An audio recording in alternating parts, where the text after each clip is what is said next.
This is just hysterical, this piece by Kimberly Harrington. She says, sometimes it can be scary and confusing for kids when they're faced with an unknown like a politician who actually represents the regular people who voted for them. As you tuck them into bed, don't be surprised if you hear questions like, but what about the billionaires? Who's going to speak for them? Or, why is Bernie angry all the time? She says, you know, the best way to address your kids' concerns is to kind of ease into it. She talks about how the last time she tried to explain government to her 10-year-old, you know, government shutdown, he said, wow, you know, he said, wow, sounds like they don't know how to do their jobs. They shall be fired. And she says, there's no telling what sort of bloodlust this whole Bernie situation could unleash in our household. And I'm betting that your family is struggling with the same sense of unease. So she put together some common questions that kids will ask, you know, what about Bernie?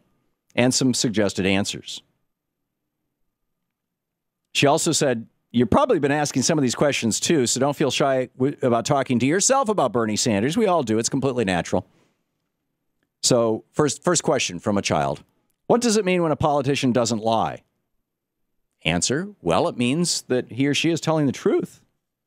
I realize this is the sort of behavior you might expect from your teacher or your librarian. But,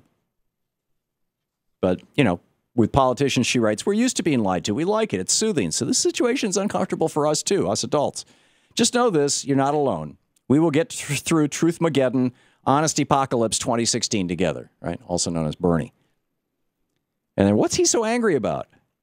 And she writes, if your kids have only seen Bernie during Senate Budget Committee hearings, and let's face it, what kid hasn't, they might think he's the angriest uncle in angry uncle town. But we live in Vermont, so we've seen Bernie all over the place, grocery shopping at our local market, walking down Church Street, or driving around town in his consistently of the people car. He is our Jimmy Carter. He just looks like a regular guy doing regular guy things. In fact, not once have I ever seen him trying to filibuster in the produce section or point at, then flip out on somebody at a 4th of July parade. But it turns out when you're in Washington, D.C., she writes, trying to do your job, there's so much to be angry about. So she says, you know, basically, oh, here, this is a great line. She says, again, this is Kimberly Harrington at medium.com and honeystayssuper.com. She says, for some reason, Bernie takes his job seriously. He believes that people shouldn't have to buy representation in their government. And Bernie highlights issues most other politicians really don't care about, like taking care of veterans and our senior citizens, equal pay for women, the importance of family farms, the unknowns of GMOs or dental care. Dental care? Yes, dental care. So, you know, it goes on. She goes on with it, and I'll just... Why isn't he telling you what to do with your body, Mom?